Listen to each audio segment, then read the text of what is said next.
जय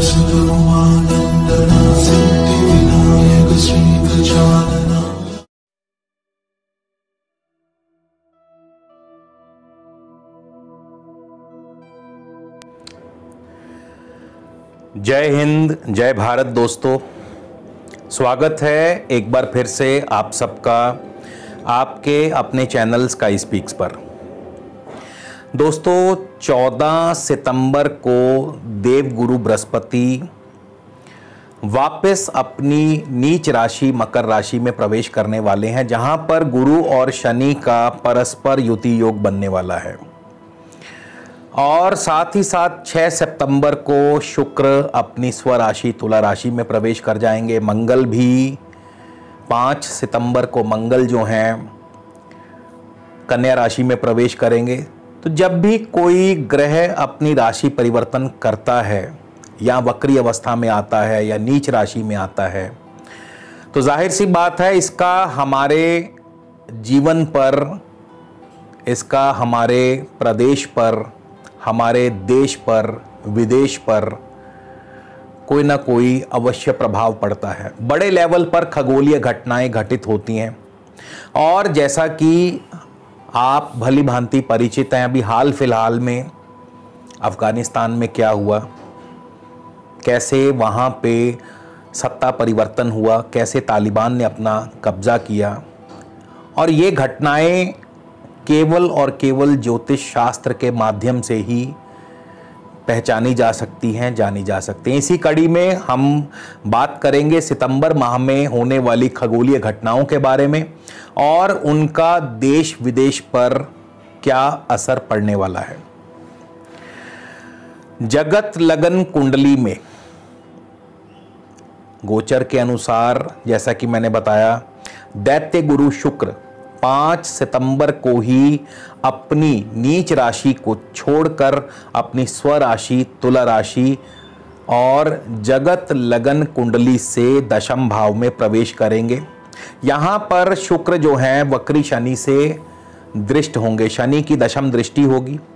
और 14 सितंबर से गुरु भी वापस अपनी नीच राशि मकर में पहुँच जाएंगे। गुरु शनि का युति योग बनेगा।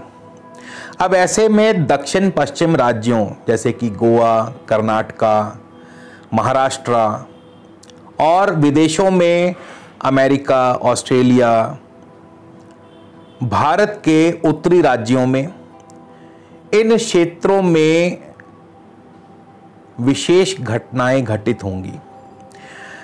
या तो किसी बहुत बड़ी हस्ती का, किसी नेता का, किसी अभिनेता का या किसी नेत्री या अभिनेत्री के निधन का समाचार सुनने को मिल सकता है, या फिर किसी के राज पर से पर्दाफाश हो सकता है।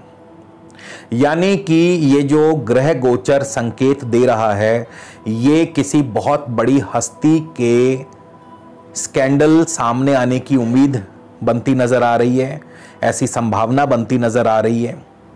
या फिर किसी बहुत बड़ी हस्ती, नेता, अभिनेता या अभिनेत्री की मृत्यु का दुखद समाचार भी आपको सुनने को मिल सकता है।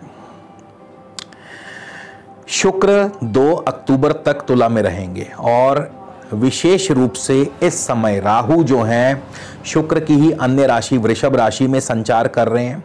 और इस दौरान शुक्र भी राहु के ही स्वाति नक्षत्र में संचार कर रहे होंगे।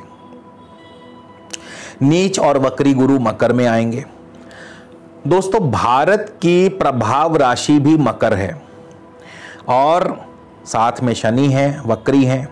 भारत समेत विश्व के बड़े बड़े देशों में, यानी मकर राशि के अधीन जितने भी देश आते हैं, और इसका इसी वीडियो के आगे चल कर के मैं आपको जिक्र करूंगा कि मकर राशि के अंतर्गत कौन कौन से देश आते हैं, तो इनके प्रति, इनके शासकों के प्रति जनता में असंतोष पैदा होगा। भारत समेत विश्व के शीर्ष देशों में जनता में असंतोष पैदा होगा। विश्व में एक बार फिर से महामारी फैलेगी और इसके बारे में इस महामारी के बारे में मैं पहले भी अपने एक वीडियो में इसके बारे में ऑलरेडी प्रेडिक्शन दे चुका हूं, और जिसका लिंक जो है आपको इसी वीडियो के डिस्क्रिप्शन में मिल जाएगा।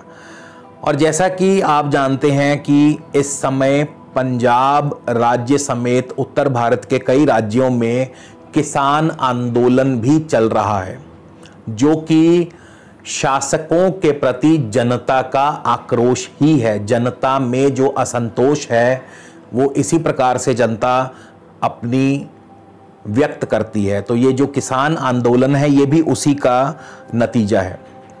6 सितंबर को मंगल जगत कुंडली में नवम भाव कन्या राशि में प्रवेश करेंगे, जिन पर राहु की पंचम दृष्टि, और 14 सितंबर से वक्री गुरु की नीच दृष्टि रहेगी, और जिसके परिणाम स्वरूप टर्की, ब्राजील, पाकिस्तान, बगदाद एवं उत्तरी भारत तथा मालवा आदि क्षेत्रों में रिलीजियस डिस्प्यूट्स या कम्युनल राइट्स की संभावना बनती नजर आ रही है। यानी इन प्रदेशों में, इन देशों में, इन क्षेत्रों में धार्मिक उपद्रव या कम्युनल राइट्स की संभावना से इनकार नहीं किया जा सकता। इसी तरह दोस्तों 14 सितंबर से 20 नवंबर तक गुरु वापस, जैसा मैंने बताया, अपनी नीच राशि में मकर राशि में आने वाले हैं। गुरु 18 अक्टूबर को मार्गी होंगे और 20 नवंबर को गुरु अपनी नीच राशि को छोड़ देंगे। अब गुरु का वापस नीच राशि में आना, मैंने अक्सर अपने वीडियोस में, जो लोग रेगुलर मेरे वीडियोस देखते हैं, मैंने अपने वीडियोस में बहुत बार बताया है, कई बार बताया कि वक्री ग्रह का अर्थ क्या होता है। वक्री ग्रह का सीधा साधा अर्थ ये है कि चीज़ों को डिले कर देना। दूसरा इसका अर्थ है, जैसे मान लीजिए आप किसी काम के लिए बाहर जा रहे हैं और आप जब गेट से बाहर निकलते हैं आपको अचानक से कुछ याद आता है कि अरे मेरा फलाना सामान तो घर में रह गया, और आप वापस घर के अंदर आते हैं उस चीज़ को लेने के लिए। तो सिमिलरली वक्री ग्रह की पोजीशन भी कुछ ऐसी होती है, जैसे कोई अधूरा कार्य पूरा करने के लिए वापस जो है गुरु अपनी नीच राशि, लेकिन क्योंकि गुरु नीच राशि में आ रहे हैं तो ये जो अधूरा कार्य करने के लिए आ रहे हैं ये कोई अच्छा कार्य तो हो नहीं सकता। तो मकर राशि के प्रभाव में कौन कौन से देश आते हैं, कौन कौन से प्रदेश आते हैं, भारत समेत, क्योंकि भारत की प्रभाव राशि मकर राशि है, भारत समेत अफगानिस्तान, सीरिया, मैक्सिको, पंजाब, बांग्लादेश, पश्चिम बंगाल, ये प्रदेश व क्षेत्र मुख्य रूप से मकर राशि के अंतर्गत आते हैं। अफगानिस्तान का हाल आप देख चुके हैं, अभी अभी हाल फिलहाल में अफगानिस्तान में क्या हुआ।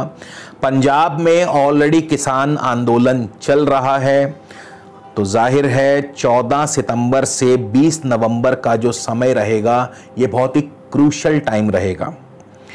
इन प्रदेशों पर खतरे के बादल जो हैं मंडराते रहेंगे।